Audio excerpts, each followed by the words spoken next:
sikap seorang ibu yang lama tidak berjumpa anaknya lalu bertemu dengan anaknya. Kira-kira bagaimana sikap? Bukan hanya saya. Wah biasa. Nah nabiahnya itu kepada masyarakat itu kayak begitu, kayak seorang ibu lama terpisah dengan anaknya terus ketemu lagi. Dan ini kunci sukses dakwah. Kalau kita bisa mensikapi masyarakat dengan sikap seperti itu, insya Allah. Kalau bahasa orang Jakarta itu, ibaratnya ini jantung sudah jatuh diambil lagi, pasang lagi. Istilahnya apa? Langsung kena. Karena bukannya masyarakat yang rindu kepada dia, tapi dialah yang rindu kepada masyarakat. Lalu mengekspresikan rindunya itu dengan berbagai ekspresi emosional yang membuat masyarakat itu dengan mudah menerima dakwah. Itu gambaran dari wahana. Dan sejak kecil, sejak masih remaja, sejak masih muda, dia memiliki sifat atau muwasafat atau kriteria zakat. Apa itu zakat? Suci. Hadirin hadirat Allah Subhanahu wa taala, kalian kan kebanyakan mahasiswa atau mahasiswi pemuda remaja itu menjadi objek dua model invasi. Objek dua bentuk invasi. Invasi pertama namanya invasi moral. Supaya generasi muda itu amoral, tidak bermoral. Istilah Arabnya adalah al-ghazwu asy-syahwani, invasi syahwat. Di mana-mana syahwat dijajakan dengan murah, ditawarkan dan diobral dengan murah. Yang menjadi sasaran adalah anak-anak muda, remaja. Namanya al-ghazwu asy-syahwani, invasi syahwat. Dan yang kedua namanya al-ghazwu al-fikri, invasi pemikiran. Untuk merusak generasi muda itu. Tapi Nabi Yahya alaihissalam sejak remaja, sejak muda, dia tumbuh menjadi seorang pemuda yang zakat. Zakat itu suci. Aman dan terbebas dari al-ghazwu asy-syahwani, aman dan terbebas dari al-ghazwu al-fikri. Nah, ini menjadi tantangan bagi kita. Bagaimana kita bisa menciptakan suasana itu. Wa kana taqiyya. Sifat atau kriteria atau sifat berikutnya adalah wa kana taqiyya. Dia seorang yang bertakwa kepada Allah SWT. Bukan hanya itu, juga wa barran bil walidayni. Birrul walidain. Merbuat masjid. Tahu merbuat ya? Apa merbuat itu? Merbuat dalam bahasa Arab, merbut, terikat oleh masjid. Bahasa hadisnya wa qalbuhu mu'allaqun bil masajid. Kalau di masjid itu betah, enggak gerak, walaupun tempatnya gerak, tapi betah di situ. Begitu. Warabatna ala qulubihim. Ya. Nah, ini yang perlu persiapan seperti ini. Juga persiapan ilmiah dan pemikiran. Mumpung masih remaja, masih mahasiswa, mahasiswi, aspek-aspek ilmiah, pengetahuan, wawasan, pemikiran, persiapan. Juga tentunya persiapan-persiapan yang lainnya. Misalkan dua itu saja sesuatu.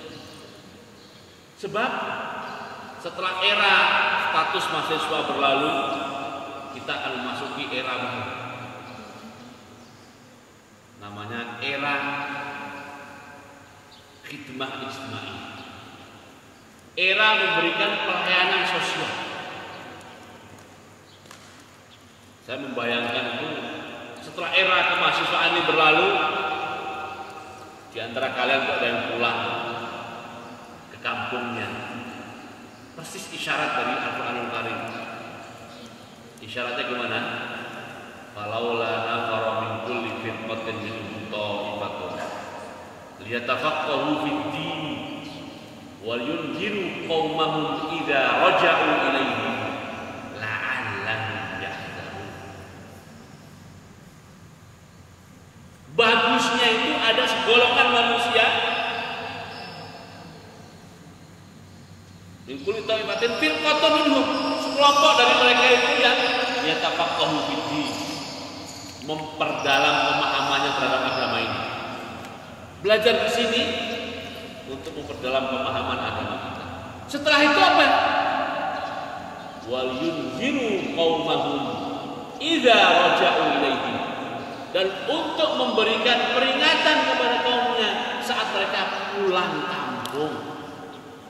Idza raja'u ilaihi, supaya apa? La'allahum yahdharun, agar masyarakat di kampungnya, masyarakat di kabupatennya, masyarakat di kotanya itu memiliki sikap kewaspadaan. Waspada apa? Waspada kalau terjerumus ke dalam neraka. Itu kita ini.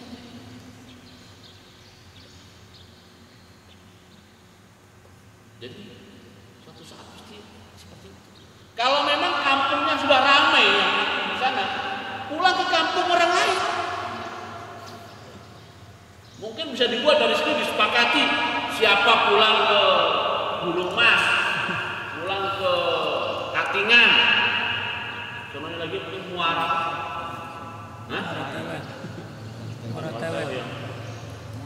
Murung Raya.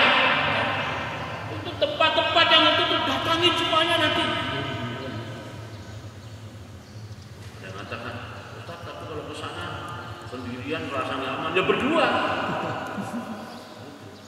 Berdua dengan siapa? Yang cari pasangan.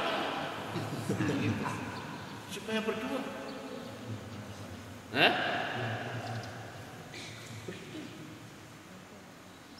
Dulu Islam bisa sampai di tempat ini kan karena ada jiwa-jiwa yang seperti itu, yang mewarisi tabiat Raja Dzulqarnain. Berpetualang, apakah jalur jalan ataukah jalur laut, ya kan? Berpetualang.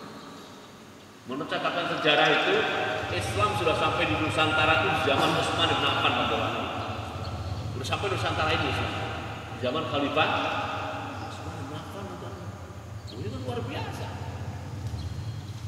Bahkan di zaman Utsman bin Affan itu menurut catatan sejarah, Islam sudah sampai di Jepara, Jawa Tengah. Tahu Jepara, Jawa Tengah? Sampai di situ. Karena di zaman itu ada kerajaan di sana, ada kerajaan Kalingga dipimpin oleh seorang ratu namanya Ratu Sima. Nah, di suatu hari kedatangan satu ekspedisi yang singgah di negaranya itu, menurut para sejarawan dan catatan di negeri Cina, ekspedisi itu datang dari negeri Arab. Arab zaman itu adalah zaman Utsman bin Affan radhiyallahu.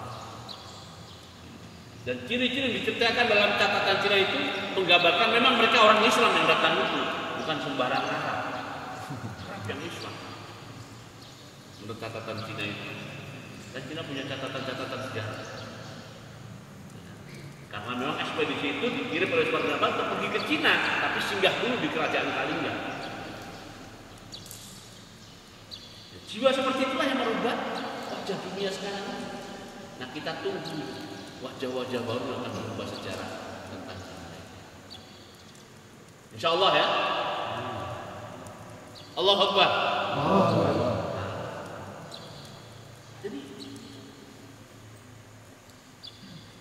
bahkan menurut tafsir baru tentang Wali Songo, tafsir baru tentang Wali Songo. Tahu Wali Songo ya? Zaman kerajaan Islam di Demak itu ada namanya Wali Songo. Wali Songo itu, wali itu bukan dari kata walium yang jamaknya aulia, tapi wali dari kata wali yang jamaknya itu mula. Kan ada wali itu kalau ditulis Latin, wali itu begitu tulis Arab itu bisa menjadi wawu lam ya, waliyun, bisa menjadi wawu alif lam, wali. Ada dua kemungkinan, apakah wali